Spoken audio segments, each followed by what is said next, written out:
Good morning, folks. Welcome back. Happy Labor Day for those of you that came back. And we will be live today. We'll be live Friday, and we're promising actually to do a little bit of a surprise broadcast. You know, we do put out some of those more educational or more focused and thematic videos this week. So be on the lookout for that, especially if you're on the Discord.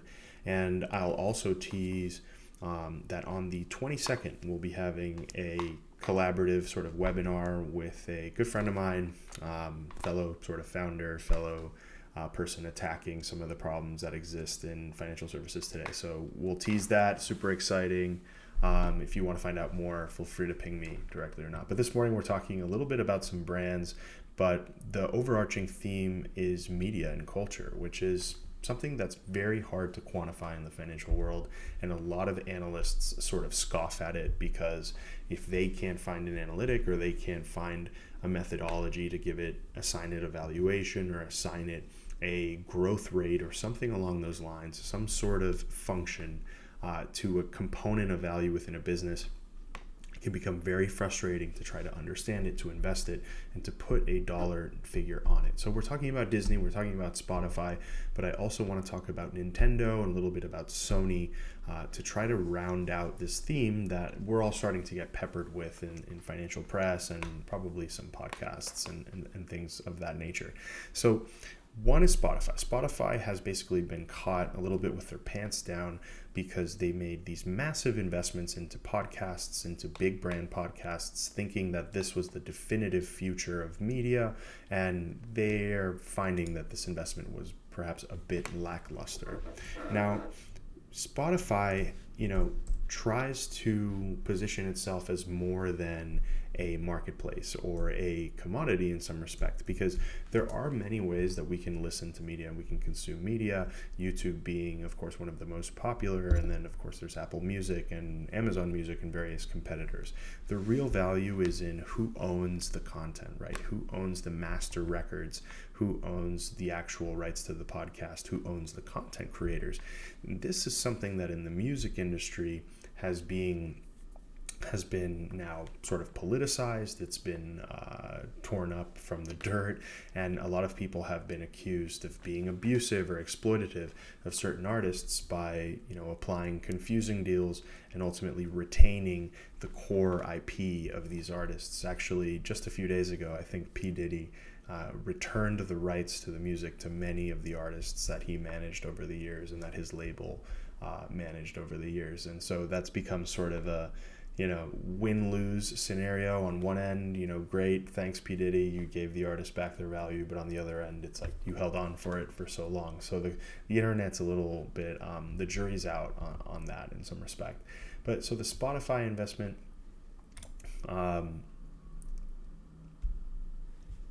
wasn't everything that they dreamed of. Daniel Ek, founder, CEO of Spotify, he has his feelings surrounding ownership as well.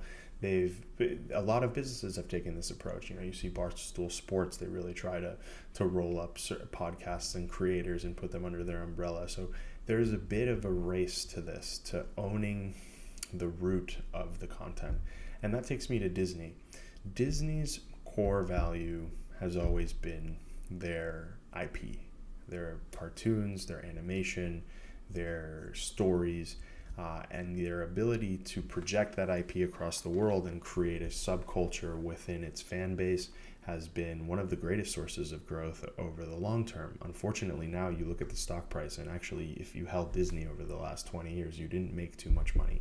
So a moment of disappointment for Disney, and I think it's coming at the same time as we're seeing a bit of cultural upheaval, especially here in the United States. We don't have to talk about politics, we don't have to talk about the divisiveness there, but we can talk a little bit about globalization and how that hasn't only been the exporting of American culture as the world would like you to think. Everyone thinks, okay, Hollywood has been the main exporter of culture throughout the world, and that's true. But in the same way that kind of an ocean pushes water out but pulls it back in, I think we've experienced a similar thing as a result of immigration, as a result of globalization, and as a result of us exporting content to places, but then importing certain types of other content as well. A great example of this is what's coming out of Japan and South Korea. South Korea, with their music, K-pop has proliferated across, Western fan bases, Korean communities here in the U.S., and is definitely not only for South Koreans anymore. I mean, the legions of internet fans of certain K-pop bands actually command real politic control of certain social communities. It's actually horrifying if you want to look into that. The K-pop mafias will ruin your life if you speak out against their favorite artist. In the case of Japan, we've seen massive export and adoption. You see brands like Crunchyroll, that's like the Netflix for anime, really proliferating. Sony, in fact, bought them a few years ago. I thought it was a brilliant acquisition. You see, anime like Studio Ghibli proliferating through the cultural airwaves, with screenings here in the U.S. and brought back screenings and whatnot. So we're seeing a massive proliferation there. Sony has been a big buyer of this thesis, right? They've been trying to consolidate a lot of the anime studios and also consolidate the channels to export them to other markets outside of the main market of Japan, of course. And the U.S. is, multiple times larger than the Japanese domestic market, and it has a lot of potential for growth. So there's certainly a little bit of a reshifting of cultural import-export going on. And I think, the measurement between Disney and maybe the Sonys of the world, the Crunchyrolls of the world, some of the K-pop hubs of the world is an interesting comparison to see whether we're in a moment of simply culture washing back from the large wave of American cultural export, or is it in fact a new wave, a new regime that's going to sort of dominate the internationalized cultural conversation.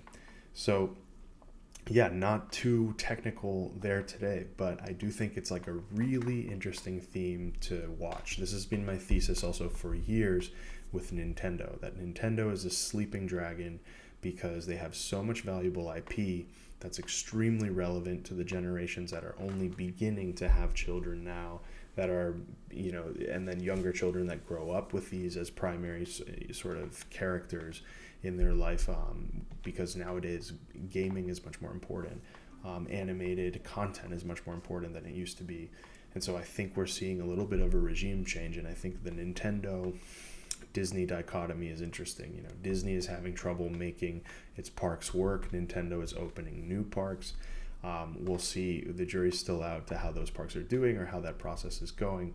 But, while one is kind of maintaining value and sticking to the plan long term and hoping to capitalize on its IP that's growing in popularity, we see, a previous champion waning, struggling a little bit with leadership, struggling a little bit with keeping, the growth train going. They've spent a ton of capital on IP through Star Wars and producing things for their streaming platform.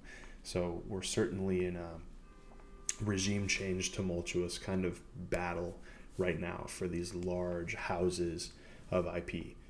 So let's keep watch on that dichotomy a little bit. Hopefully, after years, I mean, really like investing in Japan and South Korea for the last several years it's done well, but on a relative basis, the level of complexity, the level of additional research needed, barriers to entry, other stream of politics to keep up with.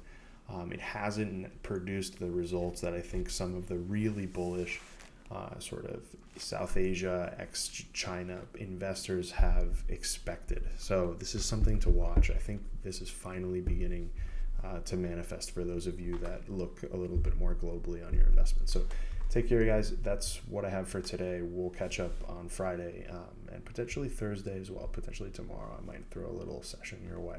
Take care.